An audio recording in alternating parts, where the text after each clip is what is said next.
ఓం శ్రీ గురుభ్యో నమ. 2025 ఇంగ్లీష్ ఈ సంవత్సరంలో మనకి ఏ విధంగా ఉండబోతుంది? 2025లో మేషాది ద్వాదశ రాశుల యొక్క ఫలితాలు ఏ విధంగా ఉండబోతుందో మనం తెలుసుకుందాము. సహజంగా మనకి రాహుకేతులు ఒక రాశి నుంచి మరొక రాశికి మారటానికి 18 నెలల పాటు ఉంటుంది. గురువు సంవత్సర కాలం పడుతుంది. శని 2.5 సంవత్సరాల పాటు పడుతుంది.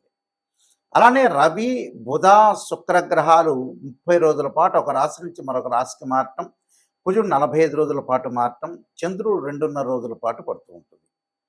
మరి ఈ 2025లో అతి పెద్ద గ్రహాలను మనం అంచనా వేసుకునేటట్లయితే, అంటే మిగతా గ్రహాలన్నీ కూడా కొంత మార్పులు జరుగుతూ ఉంటుంటాయి.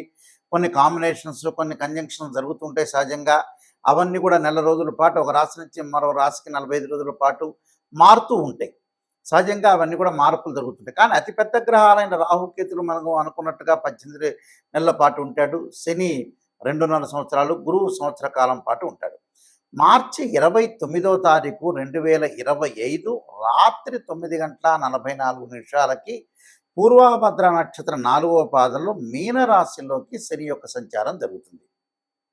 అలానే మే 14వ తారీఖున 2025 ఉదయం 11:34 మృగశిర నక్షత్రం 3వ పాద ప్రవేశంతో మిథున రాశిలోకి గురువు సంచారం చేస్తాడు. అంటే వృషభ రాశి నుంచి మిథున రాశిలోకి సంచారం జరుగుతుంది. మే 20వ తారీఖు 2025 ఉదయం 6:45 పూర్వభాద్ర నక్షత్రం 3వ పాద కుంభరాశిలోకి ప్రవేశంతో రాహు కుంభరాశిలోకి మీనరాశి నుంచి కుంభరాశిలోకి ప్రవేశం జరుగుతుంది. అలానే మే 20వ తారీఖున ఉదయం 6:45 కేతు ఉత్తరా నక్షత్ర 1వ పాద సింహరాశిలోకి ప్రవేశం జరుగుతుంది. అంటే కన్య నుంచి సింహరాశిలోకి కేతు యొక్క ప్రవేశము, మీనం నుంచి కుంభరాశిలోకి రాహు యొక్క ప్రవేశము, వృషభం నుంచి మిథునంలోకి గురువు యొక్క ప్రవేశము, దానితో పాటు శని భగవానుడు కుంభం నుంచి మీనరాశిలోకి సంచారం చేస్తారు. అంటే అతిపెద్ద గ్రహాలు ఈ 4 గ్రహాలను బట్టి మనకి 2025లో ఏ విధంగా మేషాది ద్వాదశ రాశుల యొక్క ఫలితాలు ఏ విధంగా ఉన్నాయో ఒక్కసారి మనం తెలుసుకుందాం. 2025లో కర్కాటక రాశి వాళ్ళ యొక్క గ్రహస్థితిని మనం చూసినట్లయితే కర్కాటక రాశి వాళ్ళకి 45% బాగుంటుందని చెప్పుకోవచ్చు. దానికి కారణాలు ఏంటంటే గౌరవ మర్యాదలు బాగా పెరిగే అవకాశాలు బాగా ఎక్కువగా ఉంటాయి. అలానే సన్మానాలు, అవార్డులు, రివార్డులు, ప్రతి పనిలో కూడా కొంత విజయం సాధించే అవకాశాలు ఎక్కువ ఉంటాయి. భూ సంబంధమైన వ్యవహారాల్లో కొంత అనుకూలంగా ఉండటం, డబ్బులు చేతికి వచ్చే అవకాశాలు ఎక్కువగా ఉంటాయి. అంటే గతంలో కంటే కూడా కొంత ఆకస్మికంగా ధనలాభం, ఆకస్మికంగా ప్రయాణాలు చేయటం, ఆకస్మికంగా కొన్ని గృహంలో మార్పు జరగటం, ఆవేశం తగ్గుతుంది, ఆలోచన బాగా పెరుగుతుంటుంది. అంటే ఈ రాశి వాళ్ళకు వచ్చేటప్పటికల్లా ద్వితీయ స్థానంలో సింహరాశిలో కేతు యొక్క సంచారం అనేది ఉంటుంది మేలో, అంటే మే 20వ తారీఖు నుంచి. అలానే ఇక్కడ ఎల్నాటి శని యొక్క ప్రభావం తగ్గుతుంది వాళ్ళకి. ఎందుకని మార్చి 29వ తారీఖున కుంభరాశిలోంచి శని మీనరాశిలోకి సంచారం చేయటం వల్ల వాళ్ళ అష్టమ స్థానంలో శని యొక్క సంచారం తొలగిపోయి 9వ స్థానంలో శని యొక్క సంచారం వల్ల ఆర్థిక స్థితిగతులు బాగా మెరుగుపడతాయి. అంటే ఆర్థిక పరంగా బాగా పుంజుకునే అవకాశాలు ఎక్కువగా ఉంటాయి. అంటే ప్రతి పనిలో కూడా కొంచెం విజయం సాధించటమే కాకుండా వాళ్ళకి విదేశాలకు వెళ్ళే అవకాశాలు బాగా ఎక్కువగా ఉంటాయి. విదేశాలకు వెళ్ళే అవకాశాలు అంటే అష్టమ స్థానం రాహు యొక్క సంచారం కావటం, అలానే భాగ్యంలో శని యొక్క సంచారం. ఈ రాశి వాళ్ళకు వచ్చేటప్పుడు వాళ్ళ వ్యయ స్థానంలో గురువు యొక్క సంచారం, అలానే కర్కాటకం, సింహం అంటే ద్వితీయ స్థానంలో కేతు యొక్క సంచారం. దానివల్ల ఉన్నతమైన పదవులు, ఉన్నతమైన అభిప్రాయాలు కలిగే అవకాశాలు ఎక్కువ ఉంటాం. ఆర్థిక స్థితిగతులు బాగా మెరుగుపడే అవకాశాలు ఎక్కువగా ఉంటాయి. విదేశాలకు వెళ్ళే అవకాశం కూడా బాగా ఎక్కువ ఉంటాయి. అంటే మిగతా గ్రహాల యొక్క ప్రభావం కూడా 2025లో వీళ్ళకి కలిసి వచ్చే కాలం అని చెప్పుకోవచ్చు. ఈ కలిసి వచ్చే కాలంలో 45% గతం కంటే కూడా మెరుగుపడుతుంది. పెండింగ్ పనులన్నీ కూడా వేగవంతం జరిగే అవకాశాలు ఉండటం, ఏదైతే వాళ్ళు చేయాలనుకుంటారో అలాంటి విషయాల్లో ముందంజలో ఉండే అవకాశాలు ఎక్కువగా ఉంటాయి.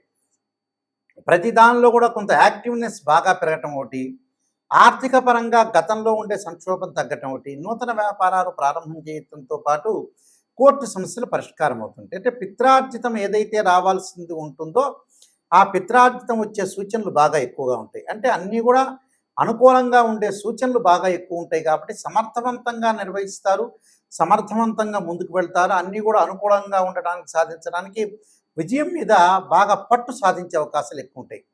అలానే విద్యార్థులు కూడా చదువు పట్ల ఆసక్తి చూపించి పోటీ పరీక్షల్లో ఉత్తీర్ణులు కావటం, స్త్రీలు భర్త దగ్గర కానీ అలానే తండ్రి దగ్గర కానీ డబ్బులు దాచుకునే స్వభావం వ్యక్తులకు ఉండటం ఒకటి, అలానే డబ్బులు సంపాదించటం, గతంలో ఏదైతే స్త్రీలు వృత్తి ఉద్యోగాలు ఏదైతే మానేసి అవన్నీ కూడా మళ్ళీ స్టార్ట్ చేసి భర్తకి సపోర్ట్ ఉండాలని ఒక ఆలోచన సరళితోటి ముందుకు వెళ్ళే అవకాశాలు ఎక్కువగా ఉంటాయి.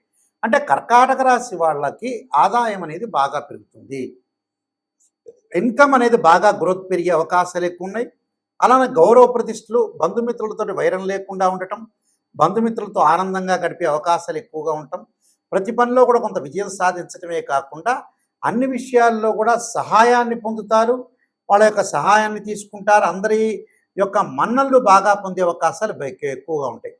అంటే అధికార బలం బాగా పెరుగుతుంది, అధికారంలో ముందుకు వెళ్ళే అవకాశాలు బాగా ఎక్కువ ఉంటాయి, అన్నీ కూడా సాధించే అవకాశాలు బాగా ఎక్కువగా ఉంటాయి. కాబట్టి ప్రతి పనిలో కూడా విజయం సాధించడం, వీళ్ళ విజయం వరించడం అవకాశాలు ఎక్కువగా ఉంటాయి. కాబట్టి అధికారుల యొక్క సందర్శన, పై అధికారుల వల్ల ప్రమోషన్లు రావటం, గృహంలో మార్పులు, విలువైన ఆభరణాలు, విలువైన వస్తువులు కూడా కొనుగోలు చేసే అవకాశాలు బాగా ఎక్కువగా ఉంటాయి. అంటే వివాహ సంబంధమైన విషయాలు అయితే కొద్ది వాయిదాలు పడతాయి, కొద్దిగా 1-2 సంబంధాలు తప్పిపోయి 3వ సంబంధం కలిసే అవకాశాలు ఎక్కువ ఉంటాయి. కాబట్టి కర్కాటక రాశి వాళ్ళకి చాలా అనుకూలంగా ఉండే అవకాశాలు ఎక్కువ ఉంటాయి. నూతన వ్యాపారాల్లో భాగస్వామ్య వ్యాపారం కూడా బాగా కలిసి వస్తుంది వాళ్ళకి. భాగస్వామ్య వ్యాపారం వల్ల కూడా అనుకూలంగా ఉండటం ఒకటి, ప్రతి పనిలో కూడా కొంత విజయం సాధించడం, అన్నీ కూడా శ్రద్ధ పెట్టి ముందుకు వెళ్ళే అవకాశాలు ఎక్కువగా ఉంటాయి. కాబట్టి ప్రధానంలో కూడా అనుకూలంగా ఉండే అవకాశాలు ఎక్కువ ఉంటాయి. నేను చెప్పిన రెమెడీస్ అన్ని కూడా మీరు పాటించండి, మీకు మంచి జరిగే అవకాశం ఖచ్చితంగా ఉంటుంది. ఈ రాశుల వాళ్ళందరూ కూడా చక్కగా కొన్ని అనుసరించాల్సిన నియమాలన్నీ ఉన్నాయి. ఈ సంవత్సరం అంతా కూడా 2025లో ఈ రాశుల వాళ్ళందరూ కూడా అనుసరించాల్సిన విధానం ఏమిటి, విధి విధానాలని అనుసరిస్తే మన జీవితం అనేది ఎలాంటి మలుపు తిరగబోతుంది అంటే, వృత్తి ఉద్యోగ వ్యాపారం కానీ, వివాహం కానీ, అలానే ఆరోగ్యపరంగా కానీ, ఆర్థిక సమస్యలు కానీ, కోర్టు సమస్యలు కానీ, ఇలాంటివన్నీ కూడా ఇబ్బందులు కలగకుండా ఉండటానికి నేను కొన్ని ప్రత్యేకంగా రెమెడీస్ చెబుతాను. ఆ రెమెడీస్ అనేవి మీరు పాటించండి, మీకు మంచి జరిగే అవకాశం ఖచ్చితంగా ఉంటుంది. 2025లో గణపతి యొక్క ప్రార్థన చేయండి. గణపతి యొక్క ప్రార్థనగా చేయాలి అని అంటే మనకి 2025 సంవత్సరంలో సహజంగా సంకష్టహర చతుర్థి వ్రతాన్ని పాటించండి. సంకష్టహర చతుర్థి వ్రతాన్ని ప్రతి నెలలో చేసుకోవటం కానీ, లేకపోతే నెలకి ఒక నెలలో చేస్తే నెక్స్ట్ మంత్ ఆపేసుకొని ఆపై మంత్లో కానీ సంకష్టహర చతుర్థి గణపతి యొక్క ప్రార్థన, గణపతిని గకార అష్టోత్తరంతో ప్రార్థన చేయటం చేయండి. అంటే వక్రతుండ మహాకాయ కోటి సూర్య సమప్రభ నిర్విఘ్నం కురుమే దేవా సర్వకార్యేశ్వరుదా అనే మంత్రాన్ని చక్కగా చదువుకోండి. వీలైతే తత్పురుషాయుధ్యే వక్రతుండాయ ధీమహే తన్నోదంతి ప్రచోదయాత్ అనే మంత్రాన్ని చదవటం ఒకటి. గణపతి యొక్క ఆలయాలను దర్శనం చేయండి. అది ఎప్పుడు సంకష్టాల చతుర్థి రోజున కానీ, బుధవారం కానీ, హస్తా నక్షత్రం కానీ. అంటే మన జీవితంలో ఉండే విజ్ఞానాన్ని కూడా తొలగిపోతుంటాయి.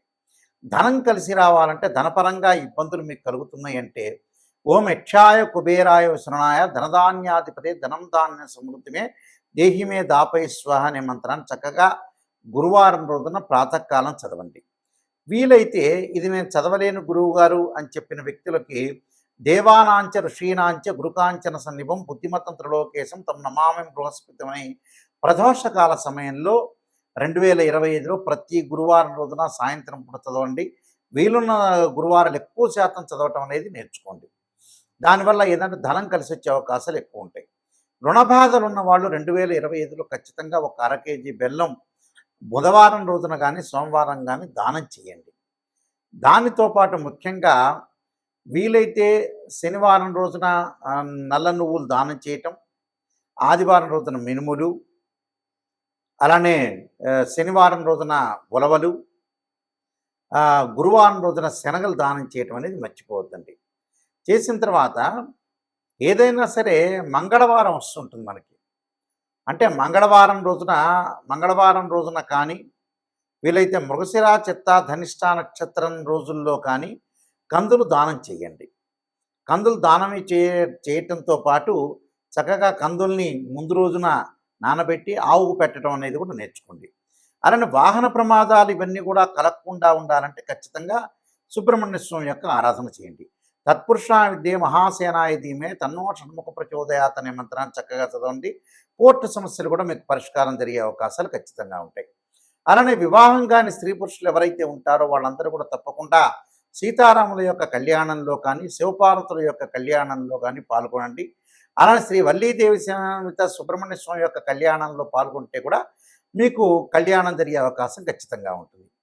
దీనితో పాటు విద్యార్థులు ఖచ్చితంగా విద్యలో వెనకబడి ఉన్నట్లయితే దక్షిణామూర్తి స్తోత్ర పారాయణం చేయండి. అలానే సరస్వతీ దేవం ఆలయాన్ని సందర్శన చేయటం అనేది మర్చిపోతండి. అంటే ఇవన్నీ కూడా ఆరోగ్యపరంగా ఇబ్బందులు కలిగే వ్యక్తులు కూడా శరీరే జర్జరీభూతే వ్యాధిగ్రస్తే కలేబిరి ఔషధం జాహ్నవీతూయం వైద్యో నారాయణ హరి అనే మంత్రాన్ని చక్కగా చదువుకోండి. నువ్వుల నూనెతోటి శివుడికి అభిషేకం చేయండి. చేస్తే కూడా ఆయు ప్రమాణం పెరిగే అవకాశం ఖచ్చితంగా ఉంటుంది. అలానే ప్రతి విషయంలో కూడా ముందంజలో ఉండాలంటే ఖచ్చితంగా కొన్ని నియమాలనేవి పాటించండి. ఆ నియమాల్లో ముఖ్యంగా నేను కొన్ని విషయాలు స్పష్టంగా తెలియజేస్తున్నాను. అవన్నీ కూడా మీరు పాటించి ముందుకెళ్తే మీకు మంచి జరిగే అవకాశం ఖచ్చితంగా ఉంటుంది. ఇలాంటివన్నీ కూడా మీకు అన్నీ కూడా దోషాలన్నీ తొలగిపోవాలంటే ఖచ్చితంగా ఏదైతే మీకు బాధలనేవి ఉంటాయో ఆ బాధలన్నీ కూడా తొలగటానికి ప్రత్యేకంగా నేను ఒక పుస్తకాన్ని రాశాను. అది రాజమండ్రి మోహన్ పబ్లికేషన్ వాళ్ళు బృహత్ పరిహార సింధు అని మంత్ర యంత్ర తంత్ర రెమెడీస్ అనే పుస్తకం ఉంది. ఆ రెమెడీస్ అనే పుస్తకంలో చక్కగా మీరు అన్ని మీకు ఏదైతే ఈతి బాధలు అనేవి ఉంటాయో రకరకాల ఆరోగ్యపరంగా కానీ, ఉద్యోగపరంగా కానీ, వివాహపరంగా కానీ ఇబ్బందులు కలిగిన వ్యక్తులు ఎవరైతే ఉంటారో వాళ్ళందరూ కూడా చక్కగా ఆరోగ్యం పెంపొందించుకోవాలి, ధనం కలిసి రావాలి, పిల్లల యొక్క పెళ్ళిళ్ళు కావాలి, చదువులు ఉండాలి, రకరకాల సమస్యలు మనుషులు బాధపడుతూ ఉన్నారు. ఆ సమస్యలన్నిటికి కూడా మనకి మంచి ఆధారంతో ఉన్న పుస్తకాన్ని నేను తయారు చేశాను.